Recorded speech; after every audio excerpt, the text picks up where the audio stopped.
Hello, it's Peter Land from Bath Kettlebell Society here, where we take fellas and some ladies from being part-time injury-prone exercisers and turn them into powerhouses. I don't say that lightly.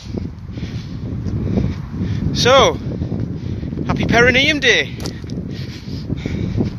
Started calling it that. Everyone else gets to call it Hump Day, which sounds rude. So I'm calling it Perineum Day.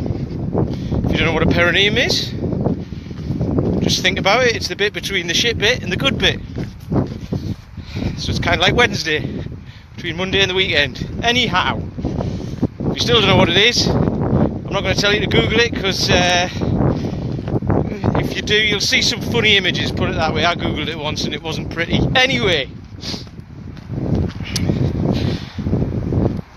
this headline, okay, it's not meant to stir anybody up or anything like that. It's kind of, the BBC kind of had that headline or something similar this morning, and they've got this calculator, and based on your BMI, it'll tell you whether you're healthy, underweight, overweight, obese, or like hugely obese. I can't remember what the other one was, and how many people in your area are of each condition, shall we call it.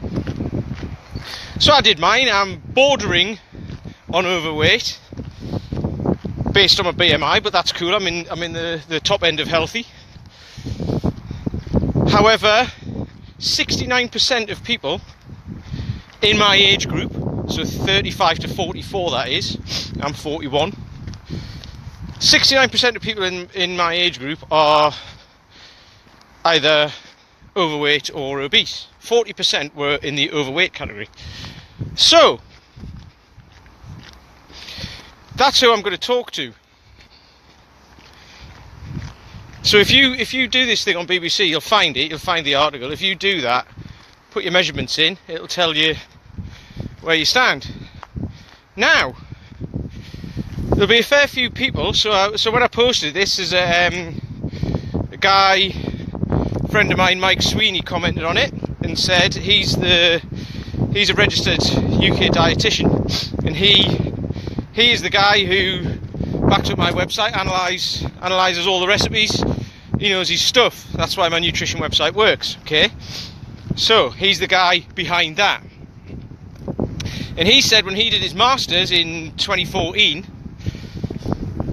he learned that it was predicted that by 2020 between 70 and 80% of people will be overweight or obese. That's in 2 years' time. In my area, it's already at 69%. Another guy, Kane, hi Kane, if you're there, he commented saying in his area it's 71% of people are overweight or obese. So we're already there. So in 2 years' time, the likelihood is we'll be there. Which is kind of unfortunate. That creates a bit of a new normal, doesn't it? And then everyone's like, well, everyone is, so why shouldn't I be? And it's like, yeah, you know, who wants to be like everyone else, though? This is the thing. I certainly don't. So, for those of you who fall in the overweight category, you're in the prime position to be able to do something about it quite quickly, I would say. Because all you need to do, you know, probably, I don't know, cut down 10% of what you eat and get out and do some exercise. Go for a walk every day. That's it. So if you have a look at your plate and how much you've got on it, have 10% less. And go out for a walk every day. I'm going to stop because there's some people coming and they're going to think I'm weird because I'm talking to my phone, but I don't care. So, yeah, just 10% less on your plate. Go for a walk every day. You should be alright. So have a think about that, right? If you fall into that category, that could very well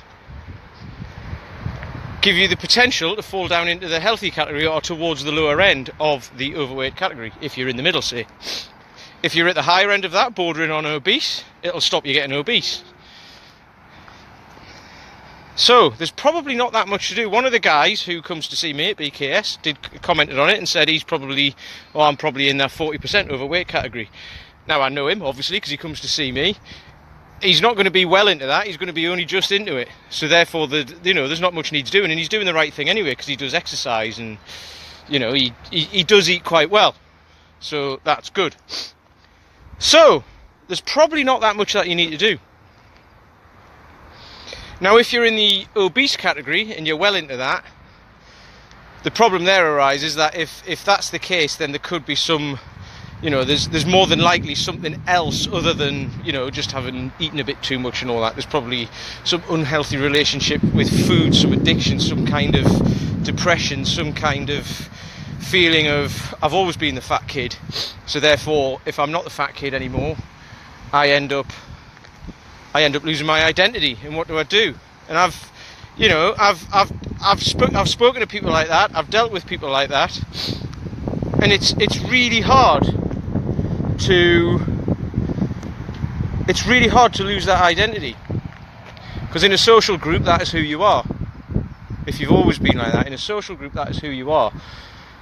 But then all that is saying that in that social group, whether it's your friends or whatever, but if you're a human being, you're in a social group of human beings, because we all are. If that's your identity in the world, you can change it. You can change it, but it just takes a lot of work.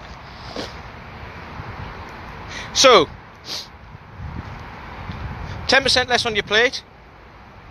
Just look at your plate, what it's usually like, and have 10% less. If you do weigh food, just have 10% less if you're in the overweight category.